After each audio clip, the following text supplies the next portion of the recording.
मालिक मैं गांव जा रहा हूँ।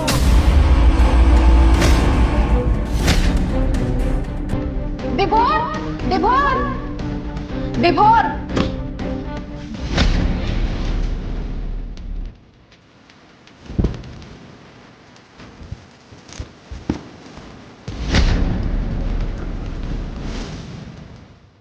आओ, देखो तुम्हारा नौकर पैसे चुरा के घर से भाग रहा है। राहुल, ये क्या बोल रही हो तुम्हारी मालकिन? तुमने चोरी करी है? नहीं मालिक, हमने चोरी नहीं किया है, कसम खा के बोल रहे हैं। मालकिन आप पर इल्जाम क्यों लगा रही हैं? चुप, चोर कहीं के। ये झूठ बोल रहा है विभोर। अभी मैं अंदर गई थी तिजोरी चेक करने के लिए और इसी ने पैसे चुराए। उसमें पैसे नहीं है। कल 2 लाख रुपए जो कल तुमने मुझे दिए थे उसमें बिल्कुल पैसे नहीं रखे हुए हैं। और मुझे तो पक्का यकीन है यही घर जा रहा है, यही चोरी करके ले जा रहा है पैसे। लेकिन हर्षिता, इतना दिमाग तो राहुल में भी होगा ही कि वो पुलिस वाले के घर नौकरी करता है और पुलिस वाले के घर से दिन दहाड़े चोरी करना ये कोई आम बात नहीं है। ऐसा करने के लिए बहुत बड़ा जिगरा चाहिए और अपना राहुल तो बहुत ही सीधा इंसान है। कोई प्रोफेशनल चोर भी नहीं है जो इस तरह से हाथ साफ कर सके। मुझे नहीं लगता कि राहुल ने चोरी करी होगी। हो सकता है तुम्हें कोई गलतफहमी हुई हो।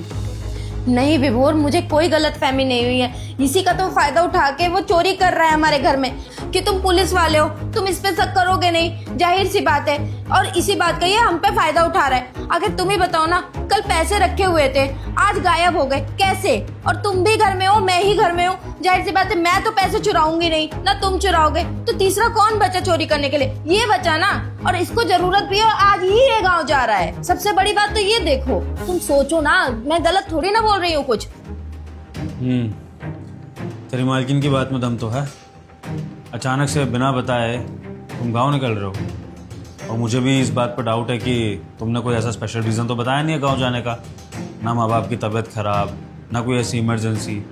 अचानक से गांव जा रहे हो छुट्टी लेकर। हो सकता है कि इसमें कोई झोल हो। राहुल, कहीं ऐसा तो नहीं कि तुम्हारी मालकिन सच बोल रही हो? देखो, अगर लालच में अगर तुमने गलती से ये पैसे चुरा लिए हैं तो एक्सेप्ट कर लो, मैं तुम्हें कुछ नहीं कहूँगा। लेकिन अगर तुमने एक्सेप्ट नहीं किया और बाद में मैंने तुम्हें चोरी करते हुए पकड़ लिया राहुल, तो ऐसा ना हो कि तुम्हें सलाखों के पीछे पहुंचना पड़े और इसमें फिर तुम्हारे परिवार को पिसना पड़ेगा।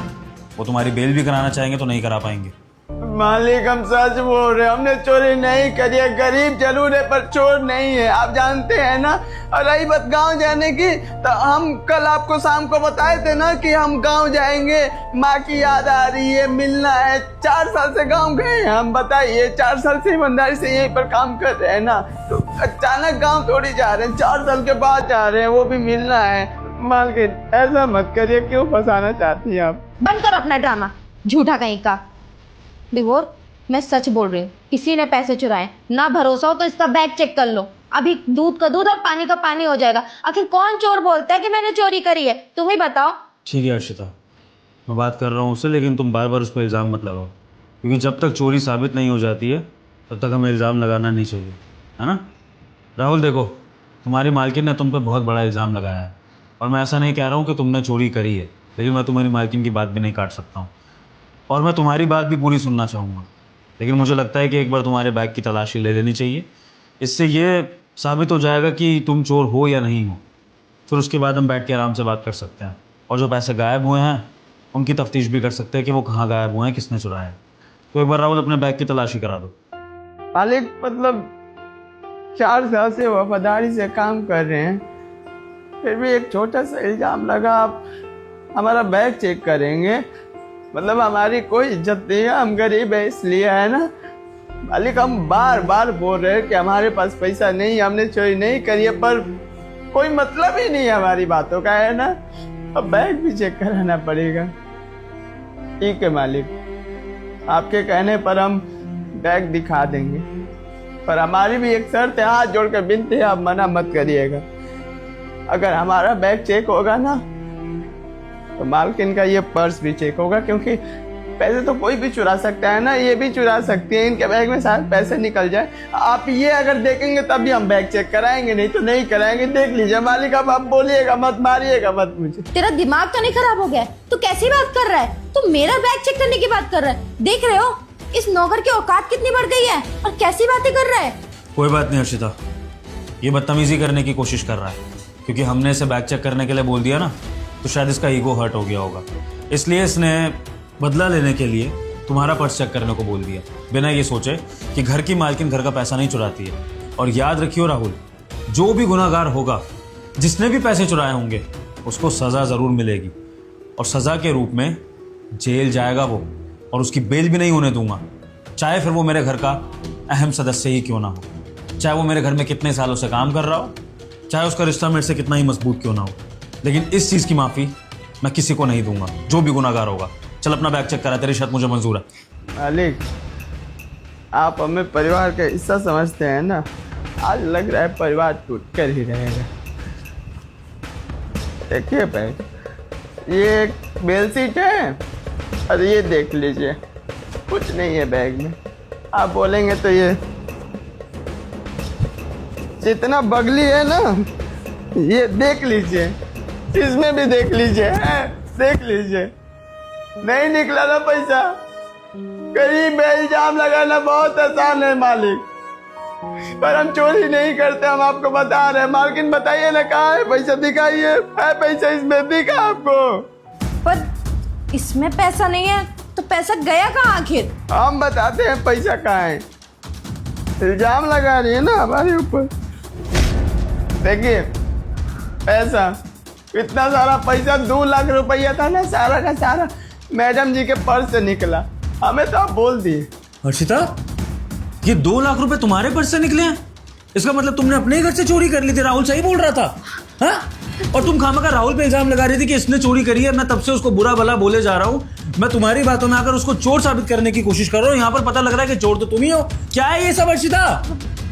विभोर, मुझे सच में नहीं पता मेरे बैग में पैसे कहाँ से आए। अरे मेरे बैग में पैसे कैसे आ सकते हैं? अरे मैंने तो पैसे इसके... क्या? इन्होंने खुद मेरे बैग में पैसे डाले थे। हम बोल के जा रहे थे ना मालिक, हम गांव जा रहे हैं, उसी समय भूल के देखे तो ये पैसे जा रहे थे। हमको समझ में नहीं आया कि ये हमारे बैग में पैसा इतना सारा क्यों जा रही है। हमने जल्दबाजी में इनका पर्स देखा, उस पर्स में हम पैसा डाल दिए, ये सोच कर कि इनकी सच्चाई सामने आ जाए और हम पकड़े ना जाए। मालिक, अगर मान लीजिए हमारा ध्यान नहीं जाता और हम यहाँ से निकलते, हमारे बैग में पैसा निकल जाता, फिर तो आप मुझे सजा देते, सलाखों के पीछे डाल देते, फिर मेरा परिवार का क्या होता। और मालकिन आप हमें बताने की कोशिश कर रही है, क्यों? हर्षिता, तुम राहुल पे झूठा इल्जाम लगा के इसको जेल भिजवाना चाहती थी, हाँ?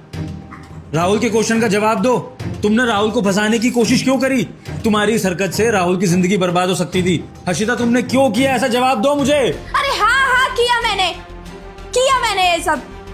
परेशान हो चुकी थी मैं इस नौकर से। अरे इसने जीना हराम करके रख दिया है मेरा।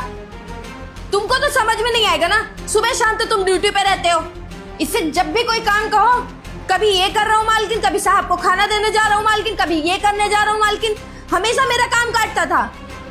और जब मेरी बात नहीं सुनेगा तो मैं क्या करूँ? इसका अचार डालू बैठ के? ये बताओ, तुमने नौकर रखा क्यों है? मेरे लिए रखा था ना घर पे कि काम करेगा। अरे काम तो कर देता है, मगर जब मेरा पर्सनल काम करने की बारी आती है तो तब नहीं दिखाई पड़ता ये। और मैं दूसरा नौकर रखने की बात करती हूँ तो तुम्हारी जान निकलने लगती है। तब कहते हो नहीं, राहुल है ना, क्या जरूरत है दूसरे नौकर की? अरे मुझे भी पर्सनली नौकर चाहिए। मैं कोई ऐरे गहरे खानदान से नहीं आई हूँ। मेरे आगे पीछे 4 नौकर नाचते थे और तुम एक नौकर के भरोसे मुझे बैठा दिए हो। तुम्हें पता भी है मुझे कितनी प्रॉब्लम होती है। तो ठीक है, फिर एक काम करो, अभी के अभी अपने मायके निकलो सामान बांध के, और वहीं पर अपना कोई नौकर रखना जो तुम्हारी बात सुनेगा। मेरे घर में रहने की ज़रूरत नहीं है, क्योंकि मुझे अपने घर में ऐसी बीवी नहीं चाहिए जो अपने नौकर के प्रति इतना जहर उगलती हो कि वो उसको झूठे इल्ज़ाम में फंसाने की कोशिश करे, और वो भी इतनी सी बात पे कि घर का नौकर उसको ऐसा लगता है कि उसकी बात नहीं मानता, उसकी इज्जत नहीं करता है। हर्षिता, राहुल मेरे लिए भी फैमिली मेंबर जैसा ही है जैसे तुम हो, और अगर तुम इसकी इज्जत नहीं कर सकती हो तो मुझे बता दो, मैं तुम्हारे लिए रख लेता दूसरा नौकर। लेकिन इसका मतलब ये नहीं है कि तुम किसी की जिंदगी बर्बाद कर दो अपनी ईगो के चक्कर में। और हर्षिता, जैसा कि मैंने राहुल से वादा किया था, जो भी गुनाहगार होगा उसको सजा दी जाएगी। अब तुम्हें जेल में तो डाल नहीं सकते, तो इसलिए मैं तुमसे डिवोर्स ले रहा हूँ। निकलो मेरे घर से और जाकर नौकर चाकर पालो। बोल देना अपने बाप को कि तुम्हें नौकरों से घेर ले, और रीजन भी बता देना कि क्यों तुम्हारे पति ने डिवोर्स दिया है। क्योंकि अगर घर की पत्नी इस तरह से कलेश करती रहेगी छोटी छोटी बातों पे, तो मुझे नहीं लगता कि हमारी गृहस्थी चल सकती है। चलो निकलो यहाँ से। विभोर, मुझसे गलती हो गई, मुझे माफ कर दो। मुझे रियलाइज हो गया मैंने बहुत बड़ी गलती करी है। अभी तुमने जो बोला मुझे सब कुछ समझ में आ गया है। मैं तुम्हारे आगे हाथ जोड़ती हूँ, आइंदा से ऐसी कोई गलती नहीं करूँगी। मैं कहाँ जाऊँगी तुम्हें तो अच्छे से पता है ना। एक पुलिस वाले की भी अगर वापस घर जाएगी तो क्या इमेज पे असर पड़ेगी मेरे पापा की। प्लीज़ समझो ना।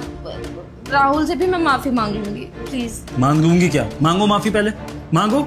जो तुमने उसको इतना परेशान किया है अभी, उसके लिए तुम्हें अभी माफी मांगनी चाहिए उससे। वेट मत करो।